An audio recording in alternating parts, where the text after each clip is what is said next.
Hello everyone, welcome back to Chinmoy's Biology channel. So today we are back with a brand new episode of coordination and control. So in this part we will be discussing about what are hormones, what are the different glands in our body, what are the types of glands and how they are secreting the hormones and what are their functions. So till now in coordination and control we have completed many topics, that is coordination in plants, coordination in animals, that is we have studied about the brain, the reflex action, the spinal cord and all. So I hope you all have gone through those parts. If you have not yet gone through those parts, I will put the link below in the description box. Please do go through it and try to learn those first, and then we will move to this part that we are going to study today, that is hormones. And it is a very important part, so please don't skip in the middle, because throughout the lesson I'll be teaching you many important hormones with the label diagram, with their location and with the notes which you will need during your exams. Okay, stay tuned, stay subscribed, and let us learn today's episode. So what are hormones? So let us discuss first the definition of hormones. So hormones are chemicals synthesized and produced by specialized glands, okay, to control and regulate the activity of certain cells and organs. So till now we have discussed about the brain, the spinal cord, how the reflex action and all are helping in coordination and control. But hormones are also helping us in coordination and control. They are being regulating certain activities of certain cells and certain organs. So this all we need to understand today. So these specialized glands are known as endocrine glands. So now mention may be made of few glands, that is adrenal, pituitary, pineal gland, testicles, ovary, pancreas, thyroid, thymus. So these all glands, functions and their location we will be studying in details. So you have to go throughout the full lesson, and please don't skip in between, because you will be missing many important topics then. And please do subscribe to my channel for many more interesting lessons and topics which are yet to come as per your curriculum. So let's get started with different types of glands, and we will start from the pituitary glands. So before that we need to understand that what are the types of glands and how the cell signaling is acting upon the different types of cells. So let's get started. Now, first we should know the human endocrine system group of ductless glands that regulate the processes by secreting chemical substances are called hormones. Just now we have studied that the chemical substances synthesized by certain glands are called hormones, and they are mainly produced by the ductless glands. So what does this ductless glands do? They are directly depositing the hormone into the blood, and the blood is carrying the hormone to the site, the target organ where is it working. So hormones act on nearby tissue or are carried in the bloodstream to act on specific target organs and distant tissues. Okay, so is it clear to everyone? Now diseases of the endocrine system can result from the oversecretion or the undersecretion of hormones to, or we can say that from inability of the target organs to respond to hormones effectively, or if the target organs are not responding to the hormones effectively, if they are not working accordingly, then only there are diseased conditions which are happening. So it may be due to oversecretion, undersecretion, or due to some ineffectivity of the tissues or organs to the hormones. So now let us move on to next. So now it is very important to differentiate between the endocrine gland and exocrine gland. So two types of glands are there. So endocrine gland, what is it? Which discharges the hormones into the bloodstream, and an exocrine gland is what? Which secretes the substances through a duct opening in a gland into an external and internal body surface. So it is having a duct, and it's a ductless gland. So salivary glands, sweat glands, for example, are exocrine glands. So if you are seeing the skin structure, I have already taught in one lesson the skin, the structure of the skin. If you have not gone through that, please go through it, where I have shown you how the sweat glands, through a duct, they are secreting sweat. So both saliva are secreted by the salivary glands, and sweat, they are secreted by the sweat glands. They act on a local tissues near the duct openings, right? So these are all we can say these are all parts of exocrine glands. And in contrast, the hormones secreted by the endocrine glands are carried by the circulation into the site of their action, or tissues removed from the site of their secretion. So these are the main differences between the endocrine and the exocrine gland, right? So now let us move on to the next part. Now you can see here we have written autocrine, paracrine, intercrine and endocrine. So what are these? Autocrine means the hormone is acting on the cell where is it secreted. So the place of secretion is its site of action, right? Paracrine is the hormone act on the nearby cell without having to enter the blood circulation. So just it is jumping to the nearby cell and it is acting on that nearby cell. So that is, it is not entering the blood circulation. Then comes the intercrine, that is the hormone is prolonged. It is produced in the cell and acts intracellularly, means inside the cell. Okay, so intracellularly, so within that cell only. So this intracrine and autocrine, these functions are almost similar. Now comes the endocrine, right? The hormone act on the target cells once it is released from the respective glands into the bloodstream, right? So they are acting, we have till now told that they are acting on the target cells, they release from the respective glands. So now we will start with each and individual gland, starting from the hypothalamus and ending till the testes. So let's get started fast. So this is our full endocrine system, and we will be discussing about all this glands and the hormones secreted from these glands. So all of this is not in details for your 10th curriculum. So I will be teaching you mostly those which are there in your NCERT curriculum. Okay. So first one is hypothalamus, pineal gland, pituitary, thyroid, parathyroid, that is just behind the thyroid gland. Then comes adrenal, islets of Langerhans, that is in pancreas. Then ovary in female and testes in male. So these all glands will be covering today, and I'll try my best to teach you most a great conception. I'll give you the conception of what are the hormones mostly secreted, though whichever you are not having in details, I'll not teach that. It is for the higher classes, for your 12th and all, you will have to learn that. So let's get started with hypothalamus. So let's start with hypothalamus. So hypothalamus is a small area. You can see the small area here. This small area is actually the hypothalamus part, this red marked area, right?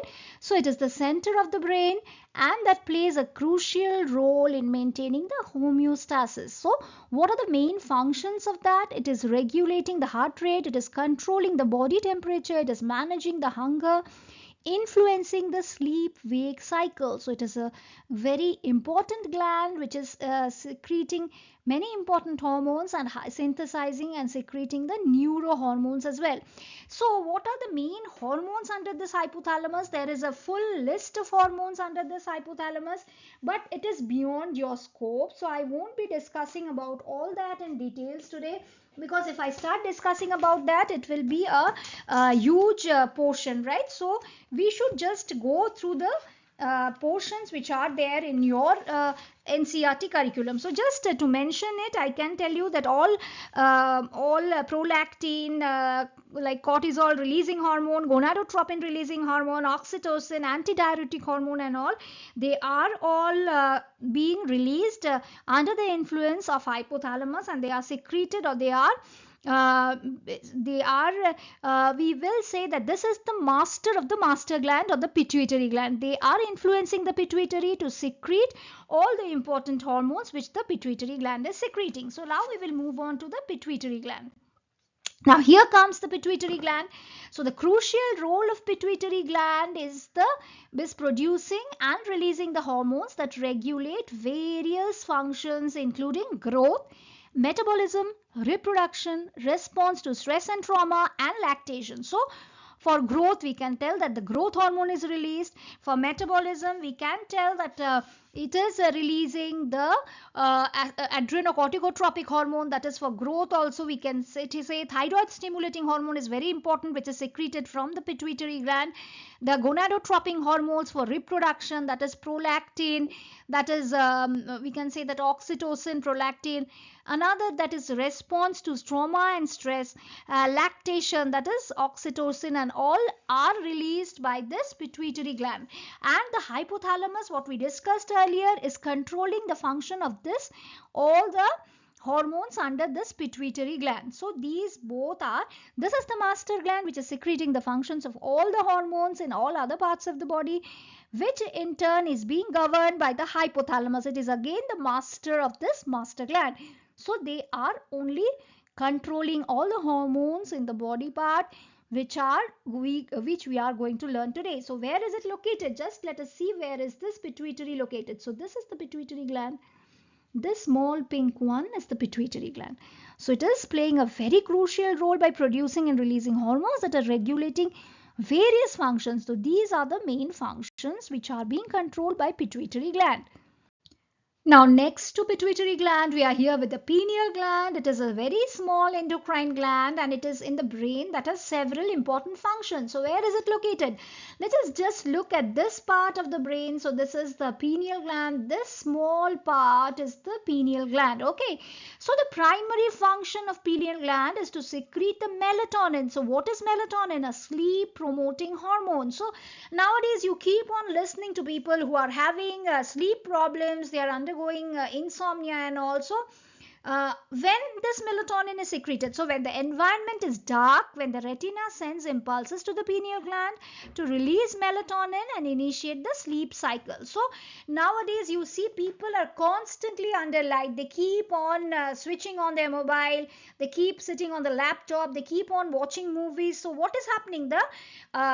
Your eyes or retina is not sending any impulse to the pineal gland to release melatonin. So you are never asleep if you will not feel asleep whenever you are in this light environment. So when there is light in your environment, you will never feel asleep. So whenever it is dark, your retina is sending impulse to this pineal gland and release of melatonin is happening.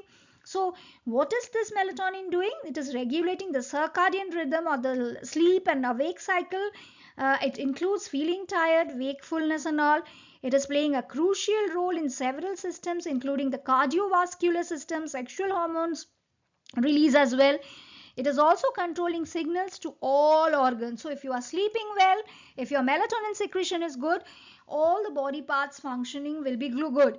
So playing a dual neural endocrine role with functions spanning into all bodily systems is the role of this pineal gland. Though it is very small, but it is having many crucial functions, and being the master conductor of physiology of the brain and the body, according to some evidence, we can say that pineal gland is having many important functions. Okay, so it is the master conductor of physiology of the brain and the body. Okay, so according to some evidence, it is proved that. So let us move on to the next gland now. Thyroid gland. So thyroid glands plays a crucial role in the body by releasing the hormones that control the metabolism, bone growth, brain development, heart rate, digestion, muscle functioning, body temperature, menstrual cycles and all. So it's a very important hormone. So what are the hormones produced by thyroid gland? They are mainly thyroxine, that is T4, triiodothyronine, that is T3. So generally commonly we keep on asking people that your thyroid is normal or not. So the other hormones, thyroxine, triiodothyronine, that is T3 or T4, and another hormone is calcitonin. So these are all helping in the bone growth, calcitonin and all. Thyroxine, triiodothyronine, they help in the heart, brain development, digestion, muscle functioning. So it is a very prime hormone in our body, including regulating of the menstrual cycles, body temperature regulation and also thyroid is located in the front of the neck and is essential for overall health. So see, this is the location of thyroid gland. Follow my pointer. This is located in the front of our neck. So this hormone is very common, and in your curriculum we should know about the hypo and hyposecretion of thyroid hormone. So let us look at that. So if hyposecretion of thyroid hormone and hypersecretion, what all is happening? So cretinism is retarded like mental and physical development due to hyposecretion of thyroxine, whereas acromegaly is a hormonal disorder that occurs due to the oversecretion of growth hormone, that is gigantism will happen. a person will be more tall than its actual height, right? So it is hypersecretion, more secretion of thyroid hormone, and hyposecretion is cretinism. Now, what is goiter? Goiter is actually the enlargement of the thyroid gland which occurs due to deficiency of iodine in the body. So iodine is very much important for the production of thyroxine hormone. So iodine is needed for synthesis of thyroid hormone. Every time we keep on telling that we should always have iodized salt. So when iodine levels are low, thyroid gland becomes hyperactive and enlarged to compensate the deficiency of the thyroid hormone. As the thyroxine production reduces to compensate the thyroid production, if iodine is deficient, the thyroid gland is just expanding, it is enlarging. So we can see the thyroid visible from outside, that you can see people having swollen throat. So the thyroid has got swollen, it has enlarged due to the deficiency level of iodine, and this is called the goiter. Okay, and cretinism and goiter are caused due to hyper and hyposecretion of thyroxine hormone. Okay, it is not due to triiodothyronine, it is due to the thyroxine hormone deficiency or hyper or hyposecretion, right?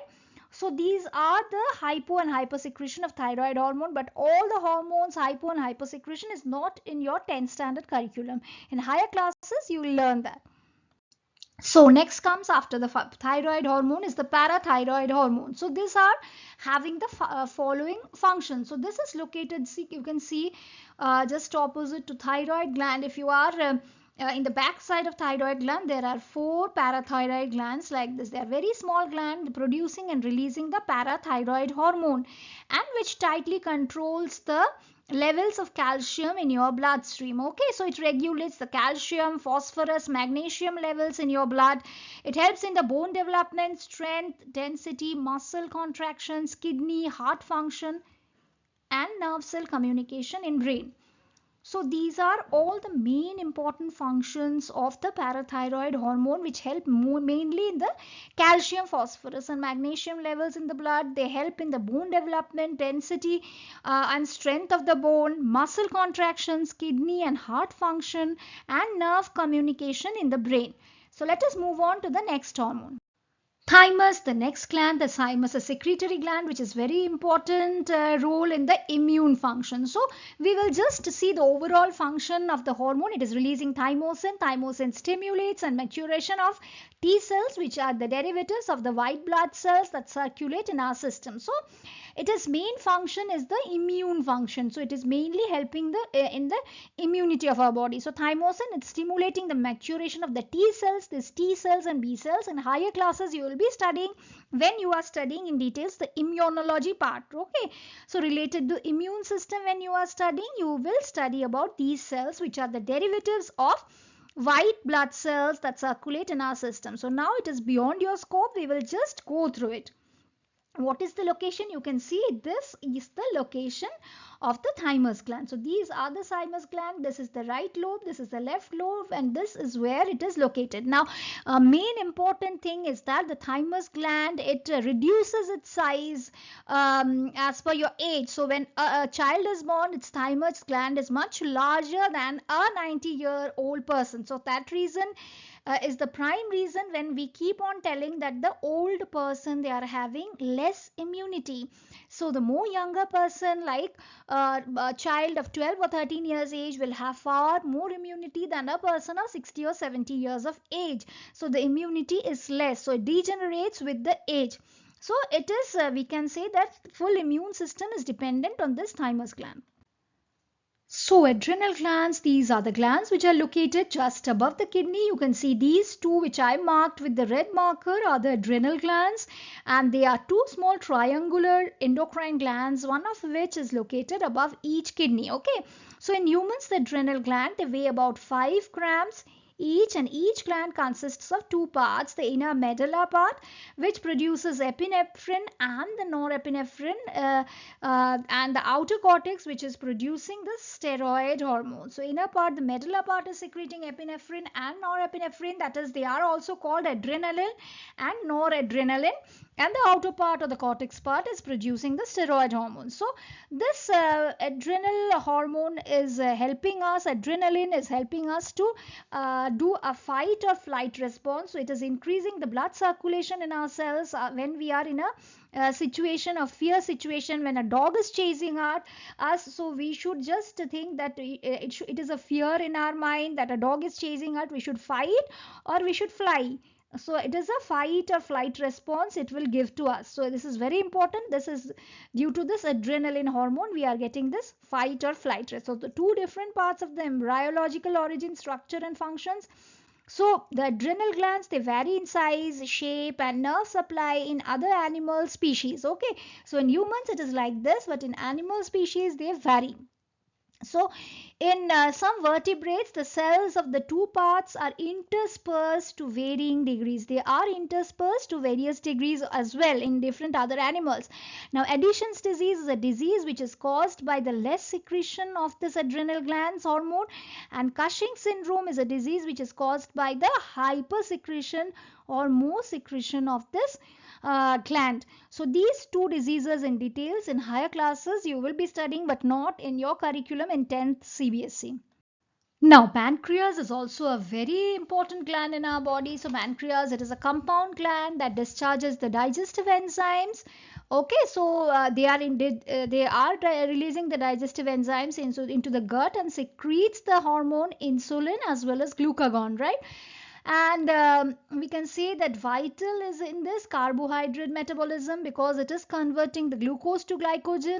Insulin is converting the glucose to glycogen, whereas the glycogen which is stored in the liver during the fasting and all, the glucagon converts the glycogen to glucose for the need of the body, for the requirement of the body during fasting when we are not eating anything, when glucose is not entering the body. So insulin and glucagon, they both regulate the blood sugar levels but in opposite way, right? So insulin controls whether sugar is used as energy or as stored glycogen, and glucagon signals the cells to convert the glycogen back to sugar. So this only happens when a person is sick, when a person is not eating, and the glycogen which is stored in the form in liver, it should be converted back to sugar. Okay, so these both are acting opposite to each other. So both hormones come from the pancreas, with glucagon increasing the blood sugar levels and with insulin decreasing the blood sugar levels. So it is very important. So let us see the location of the pancreas. So this is pancreas, it is located in this part of the body. Okay, so this ideal location of the body as shown in the figure, you can see just behind the stomach, it is just superimposed. So here is the stomach, just behind that is this pancreas, and it is having the cells, that is islets of Langerhans, which are secreting insulin and glucagon. One is increasing the sugar levels, that is glucagon is increasing the blood sugar levels, whereas insulin is decreasing the sugar levels. So let us next come to the ovary. So ovaries have two main reproductive functions in the body. They produce the oocytes for fertilization, and they also produce certain reproductive hormones. Okay, so what hormones ovaries are producing? They are producing estrogen, progesterone and androgens, right? The functions of the ovaries is controlled by the gonadotropin releasing hormones, which is released from the hypothalamus, which in turn stimulates the pituitary gland to produce the luteinizing hormone and the follicle stimulating hormone. So this is a long process, right? So progesterone, estrogen and androgens are the three hormones. Just remember this.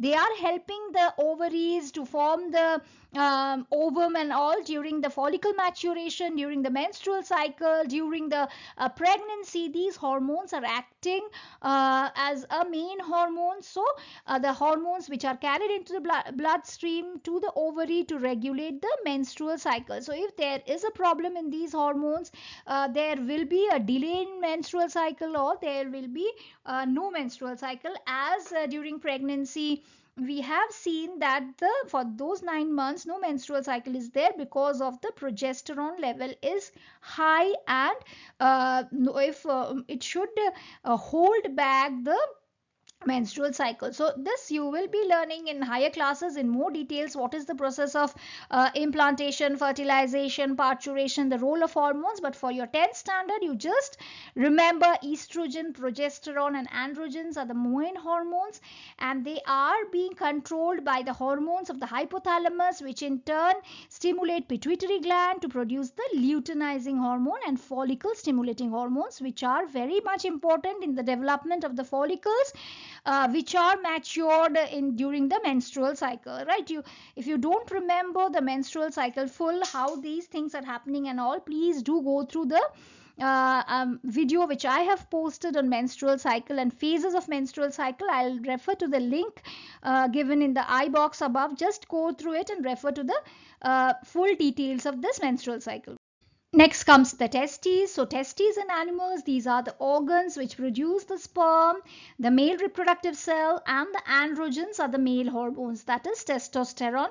So they are secreting the androgens, that is testosterones. We can say the human testes occur in pairs and they are oval shaped organs. They look like this, and the testes produce androgens, testosterone, dihydrotestosterone, estrogen, which are most typical steroids. They also release proteins called inhibins, activins, and anti-Mullerian hormones. So these are also this Mullerian inhibiting substances, and all they you need to learn in details in the higher classes. Not now, it's not required. Just know which all hormones are required for the testes, this maintenance and production of the sperm, that is the testosterone mainly, and estrogen and dihydrotestosterone also are required, but in little amount for the growth of the secondary sexual characters, for the growth of bird, for the growth of pubic hairs, and also this is all for today's episode, where I have covered all the glands and all the hormones which are helping in the coordination and control of our body parts, and which are helping in our growth, development of the reproductive organs, as well as the metabolism of our body, in the bone development, bone growth, all sleep cycle, all the cycles and all the hormones which have been discussed today is all what you have in your CBSE curriculum 10th. So if you want to know more, there are scope of learning more in 12th standard. So you need to subscribe to my channel if you need to know more regarding not only these lessons, but also more topics are there as per your curriculum, which I am going to teach in the next day. So next we will be studying about the next topic, that is in your curriculum. Next you are having heredity and evolution. So stay tuned, stay updated, subscribe to my channel, and wait for the next important lesson, that is heredity and evolution. Thank you, and keep watching and learning from my videos.